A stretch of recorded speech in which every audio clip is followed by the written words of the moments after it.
Gênesis 1 apresenta Deus como Criador do cosmos. Um estudo bíblico de Gênesis 1 nos revela que esse capítulo não serve apenas como introdução do próprio livro, mas de toda a Escritura. Através da sua palavra, Deus criou todas as coisas. É sobre essa doutrina que o restante de toda a narrativa bíblica se desenvolve. O escritor de Gênesis abre seu livro dizendo: No princípio Deus criou o céu e a terra. Esta é a primeira frase da Bíblia Sagrada, e não poderia ser mais apropriada. Qualquer pessoa que deseja saber quem é Deus encontra uma resposta clara e direta, já na primeira frase das Escrituras. Deus é o Criador do universo. Ao dizer no princípio criou Deus, o texto bíblico também declara a eternidade de Deus. Quando Deus iniciou a obra da criação, nem mesmo o tempo existia. Por isso o autor bíblico se limita a dizer no princípio. Nesse princípio somente Deus existia, ou seja, somente Ele é eterno. Ele é eternidade em eternidade. O texto também destaca a imensidão da majestade do Criador. O substantivo masculino Deus traduz o hebraico Elohim. Essa palavra hebraica é uma das mais utilizadas no Antigo Testamento para se referir a Deus e consiste numa forma plural que indica intensidade e plenitude. Gênesis 1 começa mostrando um primeiro momento. A terra era sem forma e vazia. Isso significa que nesse estágio da terra, bem como o próprio universo organizado, era inabitável. Então o texto diz que o Espírito de Deus pairava sobre as águas. Isso significa que o Espírito de Deus foi quem trouxe ordem ao caos e transformou a terra num lugar apropriado para se receber a vida. A Bíblia diz claramente que a criação foi obra de Deus. Gênesis diz que Deus criou o mundo num total de 6 dias e no 7º descansou. Existe muita discussão acerca da natureza desses dias. Alguns pensam que os dias são simbólicos e representam eras. Outros pensam que os dias da criação foram literais. Há ainda aqueles que defendem que Gênesis 1 trata-se simplesmente de um mito, que no fim transmite a moral de que existe um Criador. Obviamente, a última interpretação afronta a Escritura. Se entendêssemos que os primeiros capítulos de Gênesis são simplesmente folclóricos, não restará nenhuma base onde repousará a doutrina da criação, do pecado e da redenção. A interpretação que diz que os dias de Gênesis são simbólicos também enfrentam problemas. Se reconhecermos que Gênesis 1 é uma narrativa histórica, não haverá outra possibilidade a não ser interpretar o texto como de fato ele é.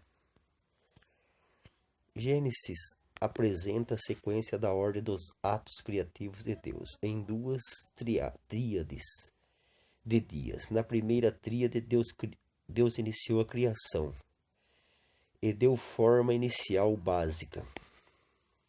Ao dizer que no princípio Deus criou o céu e a terra, o escritor de Gênesis se refere ao universo organizado, o cosmos. Então Deus fez separação da luz e das trevas e preparou a terra para abrigar a vida, começando pela vegetação. Na seguinte tríade, Deus estabeleceu os luminares e povoou o habitat, que estava pronto com peixes, aves, animais e seres humanos. Embora Gênesis 1 não relate explicitamente em algum momento que, dentro desse processo criativo, os seres celestiais foram criados, a Bíblia não fornece detalhes acerca disto, apenas informa que Deus criou os seres angélicos. É interessante notar que em Gênesis 1 cada dia criativo segue um padrão. O autor bíblico inicia cada dia da criação com a seguinte citação: Disse Deus. Com isso ele enfatiza ainda que Deus criou todas as coisas por meio da sua palavra. Na sequência, o escritor mostra cada uma das ordens de Deus. Depois, o escritor mostra o resultado da ordem divina. E assim se fez. e revela o contentamento do Criador, e viu Deus que era bom. Gênesis 1 nos ensina muitas coisas. Vejamos algumas explicações importantes deste livro. Deus é o único Criador. O universo não foi criado como resultado do acaso, mas como obra do eterno Deus e soberano. A Bíblia afirma que Deus criou o universo a partir do nada, mas não explica como ele fez isso. Neste ponto há muito mais do que podemos entender. São mistérios que estão além da nossa capacidade de compreensão. Deus não está sujeito às leis do tempo e do espaço. O tempo e o espaço fazem parte da ordem criada. Por isso, sua forma de agir, fora do espaço e do tempo, é completamente incompreensível para nós. Diferentemente de mitologias e folclores antigos acerca da criação, a Bíblia revela que não precisou de nenhum esforço da parte de Deus para criar as coisas. Ele é tão poderoso e suficiente em si mesmo que uma única ordem de sua boca vence o caos, cria limites e traz a existência à vida. A obra da criação ocorreu de acordo com a expressão da vontade de Deus, através da sua palavra. Em cada dia da criação, Deus simplesmente deu ordem. Deus não é o autor do mal. Muito claro, deixa tudo de que Deus criou o que era bom. Isso significa que o que era mal não teve origem de Deus. Esse mal iniciou-se entre as criaturas que deu de Deus, que foram dotadas de personalidades, intelectualidade e responsabilidade moral. Deus não apenas criou todas as coisas, mas é o sustentador de todas elas. A ordem do cosmos não é autossuficiente, apenas o Criador é. Sem a sustentação divina, toda a vida cessaria e tudo que existe deixaria de existir.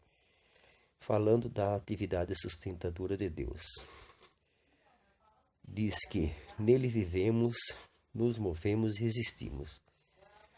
O estudo de Gênesis também revela que, como Criador, Deus deve ser adorado por suas criaturas, suas obras devem ser proclamadas e o seu nome exaltado.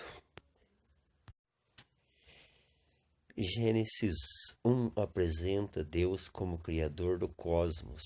Um estudo bíblico de Gênesis 1 revela que esse capítulo